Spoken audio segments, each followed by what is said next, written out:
Hello everyone, welcome to SwitchUp. Today we've got another review for you, this time of Golden Force. This was written by a good friend of the channel, David Morrish. Dave has his own channel, Save Decks Gaming, so if you do like what you hear, perhaps go along to his channel and subscribe. The link to his channel will be in the top pinned comment. Golden Force is an action platformer where you take the reins of a pirate crew trying to get their treasure in the most feasible way possible, by hacking and slashing through anything that moves. But is this game worth your pieces of 8, or is it a piece of... That's really rude, Dave, I'm not saying that. Thank you to the publishing team for the review code, and now, let's find out.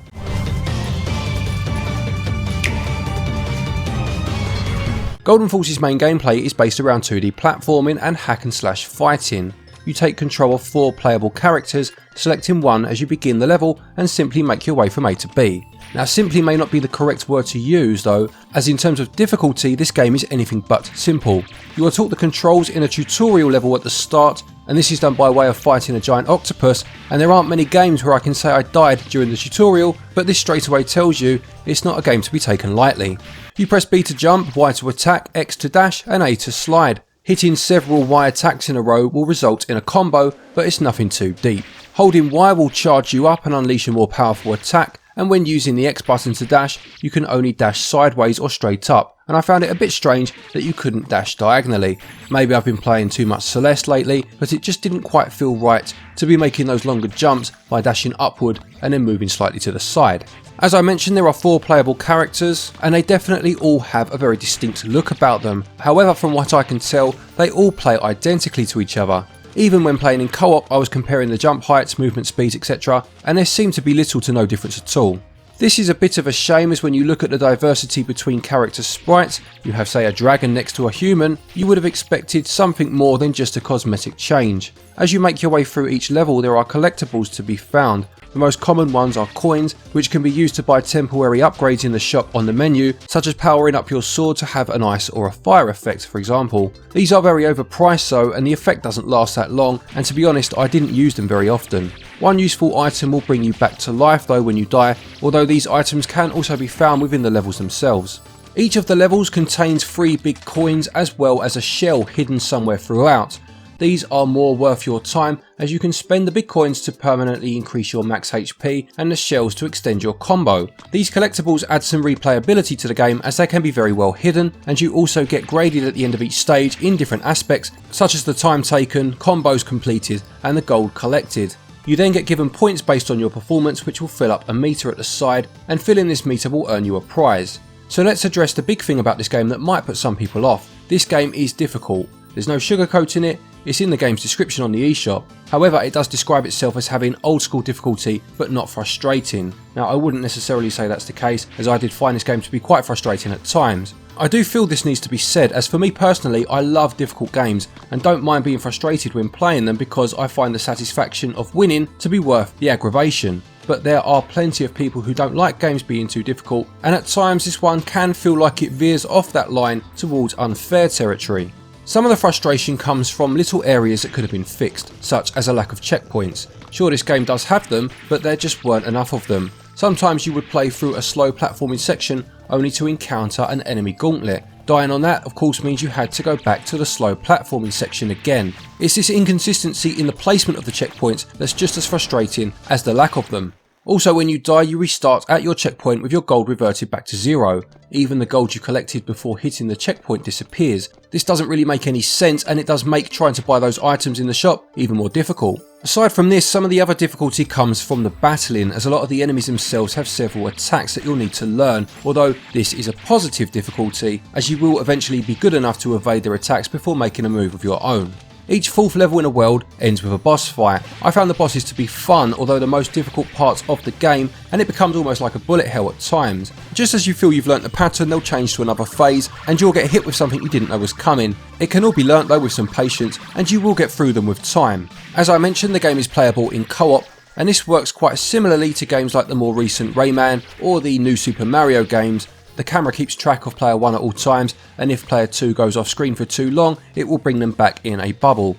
I personally enjoyed a lot of this game, and I enjoyed it for its difficulty. The hack and slash gameplay was fun, but there were just a few questionable design choices at times, which brought its own artificial difficulty, and that is a shame. Gameplay gets 13 out of 20.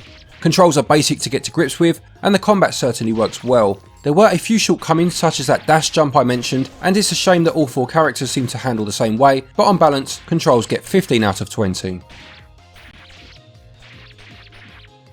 Golden Force goes for a 16-bit pixel art style. The levels have some good variety in their designs, starting out on a ship in stormy weather with some nice lighting and wave effects, to an island setting with some beautiful backgrounds. You'll visit caves and mountain scenery along the way, which all makes for a memorable journey. The characters, although too similar in their playstyle, are very distinctive in their design, which makes selecting your main character a matter of which character looks the best to you. One of them, I must mention, does look incredibly similar to Shantae, but then I do like Shantae, so I picked that one.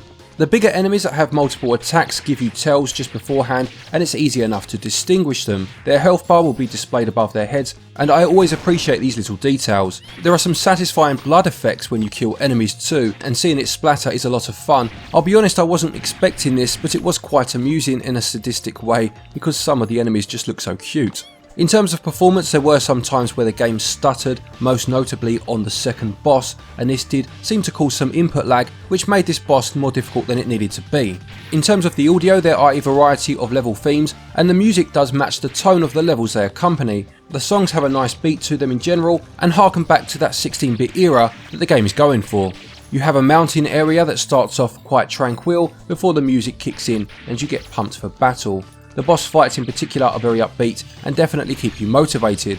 The sound effects are decent too, making the appropriate slashing and squelching noises as you smash your way through enemies. Overall, the game is well presented, with distinct and memorable characters, and visuals get 18 out of 20. The soundtrack is great and definitely appropriate for the action, and audio also scores 18 out of 20. Golden Force costs £17.99 and regional equivalents are on your screen now. There is a 20% discount in some regions and also a 40% offer if you own some of the publisher's other games. The full list are available on your respective eShop stores. For this, you are getting 4 worlds with 22 stages overall. Each world has a bonus level to unlock. The difficulty of the game will certainly make it last as you play through, and it won't be one to beat easily. There is some replayability when it comes to getting those coins that I mentioned earlier, as well as the grading system at the end of each stage. For the price they charge, I think the game's presentation is top notch, bar those few stutters in performance that I mentioned, and the game on the whole is a lot of fun. In terms of pure difficulty, I see that as a game's plus. There are just a few times, as I did say, where the difficulty was caused by bad design choices, and this of course is to the game's detriment. There is a decent amount of content included. If you are interested, it might be wise to take advantage of one of those discounts, and value scores 14 out of 20.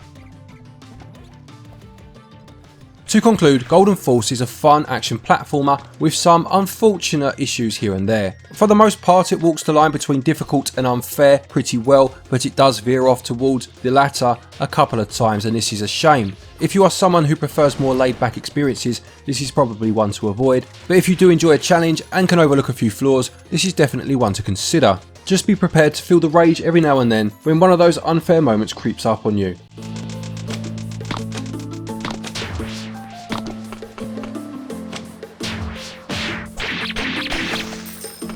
Golden Force gets a SwitchUp score of 78%.